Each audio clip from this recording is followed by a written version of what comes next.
శర్మిలాను నిలదీసిన సామాన్యుడు. కొన్ని రోజుల క్రితం ఏపీలోని కాంగ్రెస్ పార్టీలో చేరి రచ్చబండ కార్యక్రమం పేరుతో ప్రజల వద్దకు వెళుతున్న శర్మిలకు తాజాగా చేదు అనుభవం ఎదురైంది.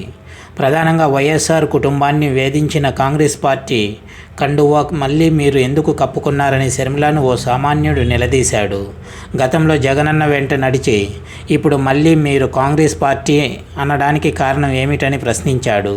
జగన్ను అన్యాయంగా జైల్లో పెడితే అప్పుడు మీరు పాదయాత్ర చేశారని, అప్పుడున్న నిజాయితీ ఇప్పుడెందుకు లేదని నిలదీశాడు. అనకాపల్లి నియోజకవర్గంలో నర్సీపట్నంలో జరిగిన రచ్చబండ కార్యక్రమంలో సామాన్యుడి నుంచి ఎదురైన ఈ హఠాత్తు పరిణామంతో శర్మిల ఉక్కిరిబిక్కిరి అయింది. ఈ సందర్భంగా సదరు వ్యక్తి మాట్లాడుతూ కాంగ్రెస్ పార్టీ వైఎస్ కుటుంబాన్ని వేధించింది, వైఎస్ఆర్ పేరు ఎఫ్ఐఆర్లో చేర్చింది, జగన్ను అన్యాయంగా జైల్లో పెట్టింది. ఆ సమయంలో మీరు పాదయాత్ర చేశారు. కాంగ్రెస్ పార్టీ కార్యకర్తలు అందరూ వైఎస్ కుటుంబానికి అండగా నిలబడ్డారు.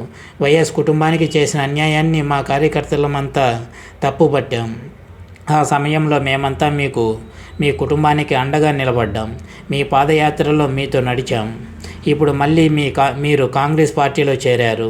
కాంగ్రెస్ అంటున్నారు. అందుకే నేను అడిగిన ప్రశ్నకు మీరు సమాధానం చెప్పాలంటూ శర్మిలపై ప్రశ్నల వర్షం కురిపించాడు ఓ సామాన్యుడు. వైఎస్ జగన్ పాలనలో ప్రజలంతా సుభిక్షంగా ఉన్నారని, పింఛన్లు మొదలుకొని ప్రతి పథకం అర్హుడైన పేదవాడికి అందుతుందని స్పష్టం చేశాడు. ఇది వ్యూవర్స్, సామాన్యుడి నుంచి వైఎస్ శర్మిలకు ఎదురైన ప్రశ్న.